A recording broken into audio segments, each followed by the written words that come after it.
Well, it's time now to get into the headlines, the various headlines that are making rounds in the dailies this morning. And I'm quite excited to see my boss joining me on the set, the one and only Vivian Kailoko.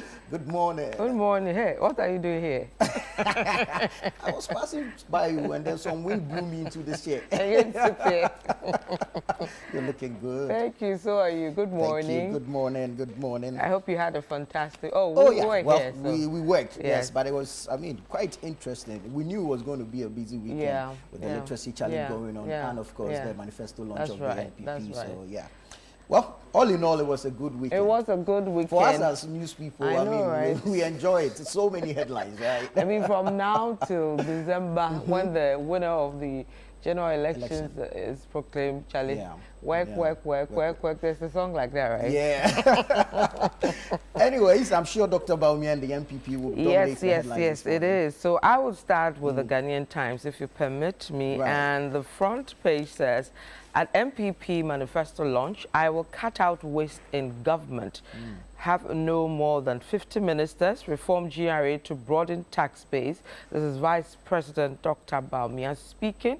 Also, President to catch sword today for the commencement of the Petroleum Hub project in Jomoro. And then Mahama clarifies no fee stress policy. And then the final one on the front page of the Ghanaian Times, Bagre Dam spillage today. Residents urged to take precautionary measures. I don't know whether we've sorted out the issues of the spillage, but, well, it starts today for the Bagre Dam. Well, here, our reporters are there. We'll get their stories. But we pray that this time around, the spillage does not cause as much havoc as it has in previous times. Anyways, front page of the Daily Graphic also captures the flag bearer of the NPP, Dr. Mahamudu Bawumia, and it says, Bawumia means business, unveils manifesto focusing on jobs, businesses. Okay. At GJA 75th anniversary, speakers call for investment in AI infrastructure. Colleges of education must stay open.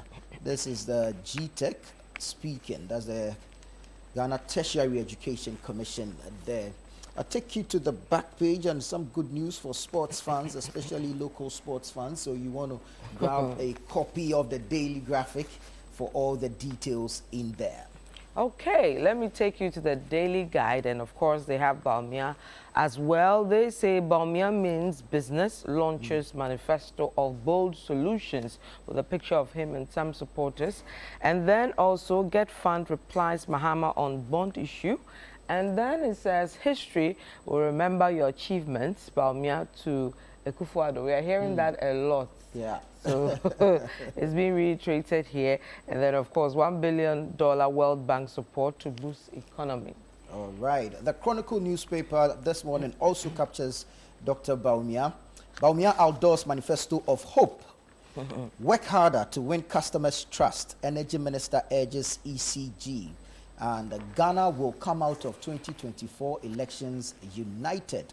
That's the Ochihene Osajifo Amwetia for opinion speaking there for the Chronicle newspaper. Still Bawumia leading with the front pages. Publisher, the new publisher says, Bawumia spells out bold solutions and then let's fight hard to win parliament. Majority leader charges MPP. Yeah, everybody's running away from the hung parliament. Yes. They know the difficulties they faced, especially for the party in power. With getting government business through. It hasn't been easy for them, so everyone will want to run away from it. Daily Guide also captures Dr. Bawumia. Same headline, Bawumia means business. About 3 newspapers have the same headline. That's the tagline, I understand, yes, right? they had that tagline running yesterday. So they just picked it up and used it. But don't wait, Bawumia means business, launches manifesto of bold solutions. Get Fund replies Mahama on bond issuance.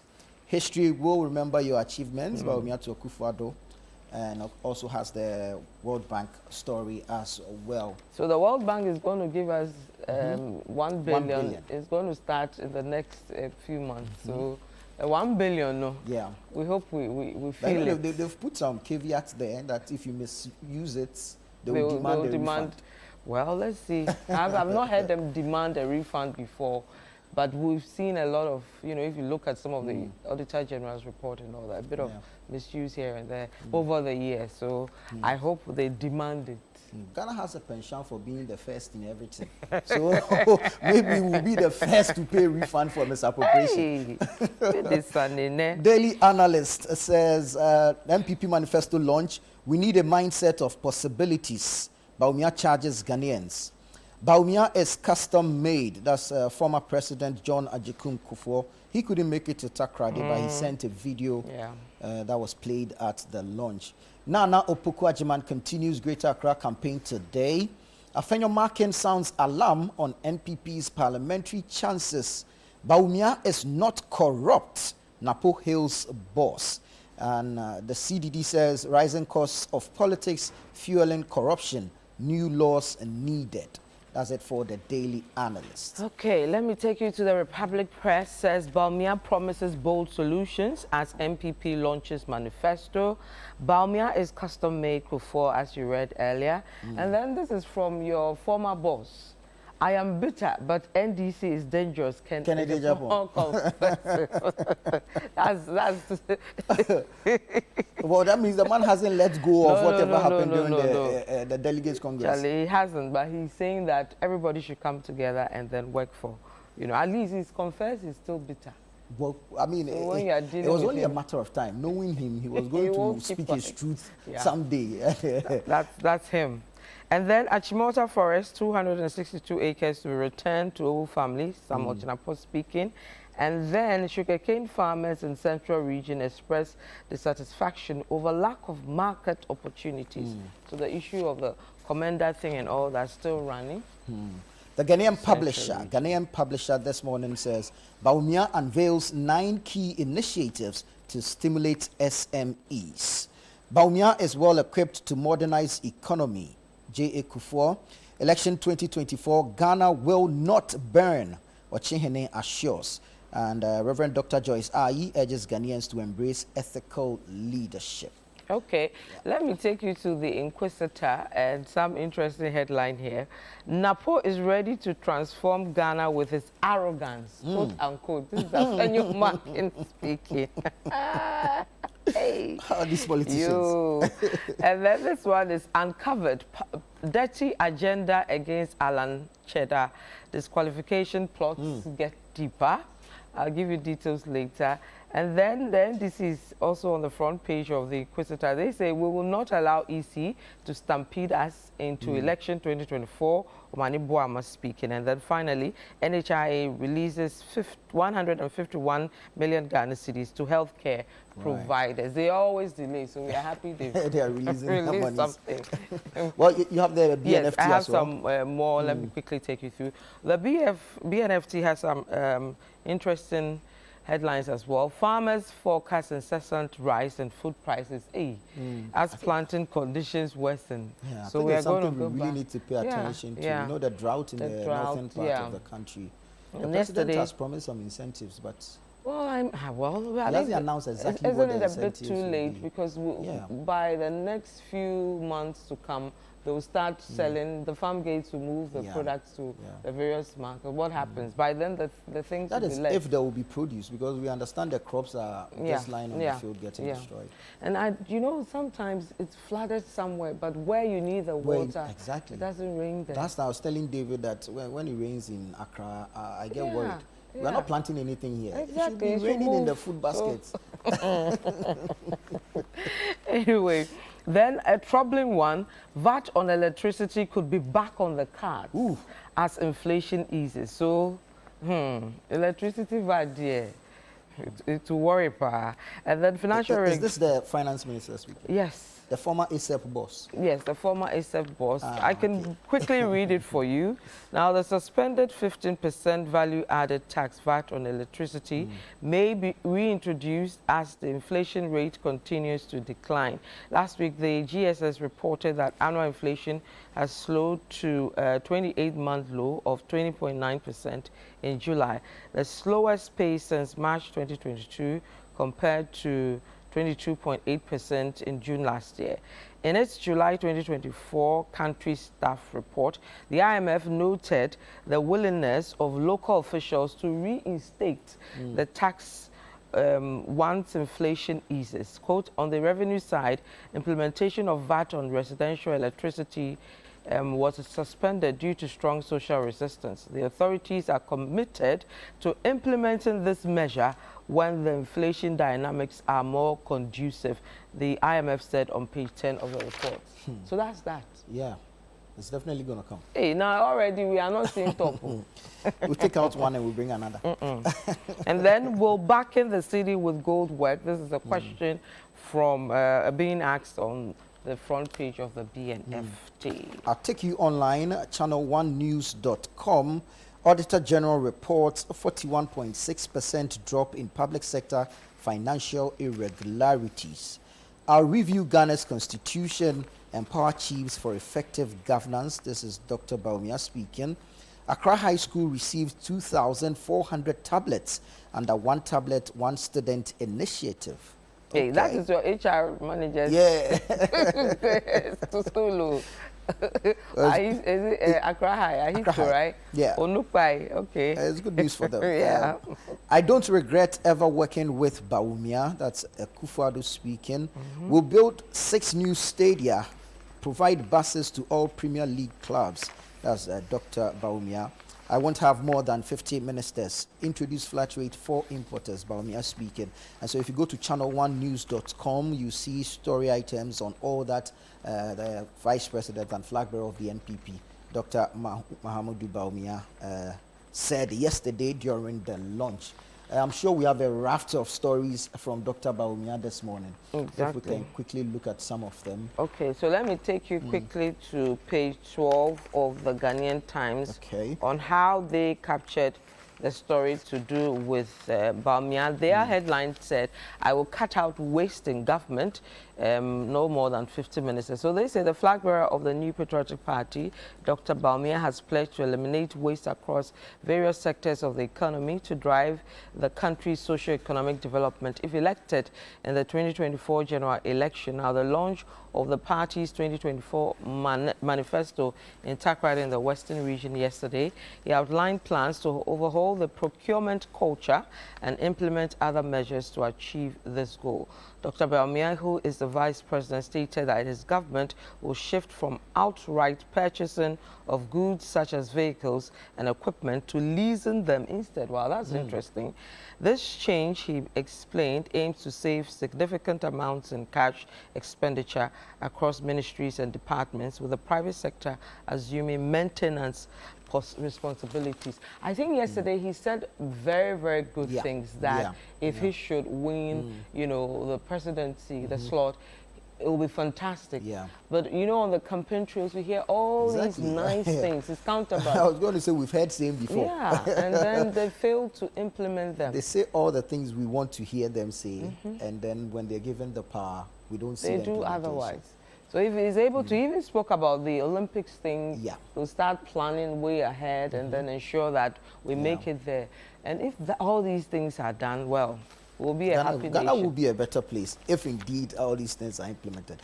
Well, Daily Graphic is giving us a general report on the manifesto launch. Headline says, Baumia means business, unveils manifesto focusing on jobs, businesses. Story from George Foley.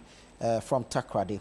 The New Patriotic Party, NPP, yesterday unveiled its manifesto that outlines the party's plans and vision for the next 4 years on every sector, and appealed to the Ghanaian public to keep faith with the party and entrust the presidency to its flag bearer, Dr. Mahamudu Baumia, to steer the country to transform the Ghanaian economy.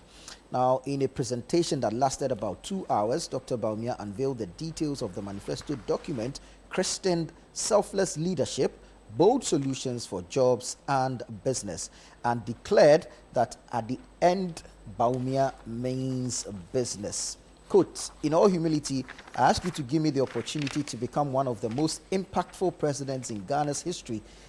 He appealed to the electorate, saying the manifesto is of hope, anchored on bold solutions to usher in the golden age of good governance and accountability. A manifesto of possibilities focusing on quantum leap in jobs and prosperity. So, yeah. So some very interesting things. 2 hours. 2 hours, yeah. It wasn't, you know, a lot of really, really heavy, you know, manifesto. And then we have the NDC zone coming up next week or so. The 24th. 24th, this weekend at Cape Coast. Yes, so we'll see what former President John Mahama will also be promising us and what he will bring. They have already launched a youth manifesto. Yeah. And that's where the promise of free tuition for first-year students. Yes, free tuition fees for, So we'll see how that goes. Well, we'll be covering that as well. Yeah. Okay, can we move away and to other stories? Yes, please. So let's look at the issue to do with the drought and farmers forecast incessant rise in food prices. This is from the BNFT. Now it reads, the Peasant Farmers Association of Ghana has predicted tough times and ever escalating food prices in the coming months as a result of worsening conditions confronting the current planting season. Now, the association at a press engagement in Accra said farmers are in despair and frustrated over the current development and the Planting for Food and Jobs 2.0. Quote, we members of PFAG in the various regions are hereby addressing the good people of Ghana to understand the frustrations of our members and inform Ghanaians to brace themselves for tough times and high food prices if the government does not intervene to resolve these issues. The Executive Director, Bismarck Owusu Norte, said. Now, Mr. Norte explained that though farmers rather were promised implementation of government decision to facilitate the provision of land preparation services, mechanization, extension, harvesting and marketing services, in addition to all input support, including seeds, fertilizer and agrochemicals under the Planting for Food and Jobs Phase 2. These interventions are yet to be delivered, even though farmers are already in the middle of the planting season. So the problem is bigger than that. Exactly. Apart from the drought, they are claiming that all the goodies promised under the Planting for Food and Jobs haven't been delivered. So we need to get to the Agric Ministry to answer questions on this rather troubling development. Well, on page 13 of the Daily Graphic, the ongoing strike by CTAG has been 2 months and counting. And GTEC is asking that the colleges stay open.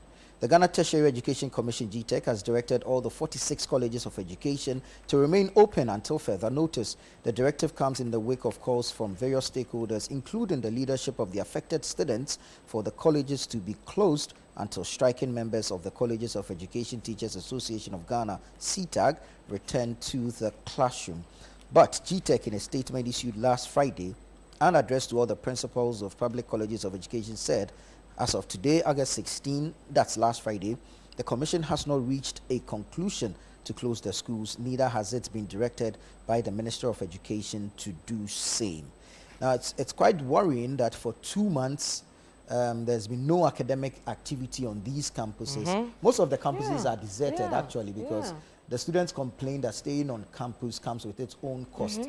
And so if there's no business on campus, why stay? But the GTEC also insists that project works are being done.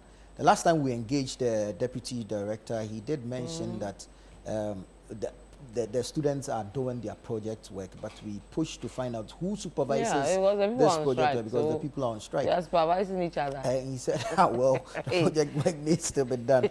But yeah, I mean, I took a look at this story because this morning we know that they are meeting with the Fair Wages and Salaries Commission. We hope it comes out positive. And hopefully. Sometimes I wonder, Nana, why, authorities, fail to stop these strikes from, happening. Because this year alone, I think almost all the institutions, tertiary, for example, they've been strikes because of course, money. So why don't you start talking early? Sometimes, like you said, it baffles me a lot, because for this CTAG one particularly, this is an agreed condition. It's an arbitral award from the National Labour Commission. It's the implementation that's delaying. And see, sometimes it's the posturing. Sometimes all these unions need is that listening ear and an assurance. But it's the posturing. Just like, human beings. How you may be right, but how you go about it says a lot. So I guess that's that. Well, let me give you another, non-related to politics, but something that has been running for a bit, especially last week. World Health Organization forces FDA to suspend Tobinco's medicines and says its operations threaten public health and safety. Now, the Herald reports that the Food and Drugs Authority has suspended the operations of Entrance Pharmaceutical and Research Center owned by Tobacco Pharmaceuticals for non-compliance with the World Health Organization guidelines for good manufacturing practices. Now, it says the Herald has cited a letter authored and signed by the Chief Executive Officer of the FDA, Dr. Mimi Delise Dako, dated July 1st, 2024, in which she told the Managing Director that, quote, the safety, quality, and efficacy of the general and beta-lactam pharmaceutical products manufactured at your facility are a threat to public and health safety. You are, by this letter, directed to suspend all production activities and submit a corrective and preventive action report within 15 days upon receipt of this letter. Wow, so that's worrying, Yeah. We had him on Point of View last week. He said a lot of things, and to hear that some of his operations have been suspended, that's interesting. Clearly, the rift between themselves and the FDA hasn't come to It won't end anytime soon. No, the FDA has also given indication that it will appeal the court ruling. Interesting times ahead. We have to wrap up with the the literacy challenge. Yes. The literacy challenge. Frederick Loco of Covenant Presby. Yes, on Saturday, a lot of people send me messages. Is that your son? Is that your? I'm like, I don't even know. I don't know. I'm sure it's the name Loco that got people. Yeah, it's a huge family. So. Yeah. I mean, but it's not a family that But it was I've quite met exciting. I mean, brilliant minds at that age. Some of the questions, I couldn't even answer. Some of the questions, the science one and the reasoning one, the kids are brilliant. Absolutely brilliant. And they were getting it right. And you could see the spirit of competition amongst them. It was just beautiful. So congratulations to all of them. Yeah. Whilst you're looking for the story, somewhere, 10 brilliant kids. I mean, before that, we had some 50, and they were also brilliant as well. I mean, and even all the entries we received to participate in it, absolutely amazing essays written by these young ones, and it's brilliant. I'm sure if we were put in this hot seats or put, the whole world would come to a standstill because some of the things we don't understand them. Okay, so Frederick Loco wins 2024. Literacy Challenge. Congratulations to him. Stories on ChannelOneNews.com. If you go there, you get all the details regarding the Literacy Challenge 2024. Congratulations to Frederick Loco. Congratulations to all contestants. Congratulations to the parents as well. And we say a big thank you to all our sponsors for coming through and of course to help us put this together. Another year beckons and it promises to get better, right? For sure. Okay, all right. Thank you so much, Vivian. Thank you, Nana. It was an absolute pleasure having you.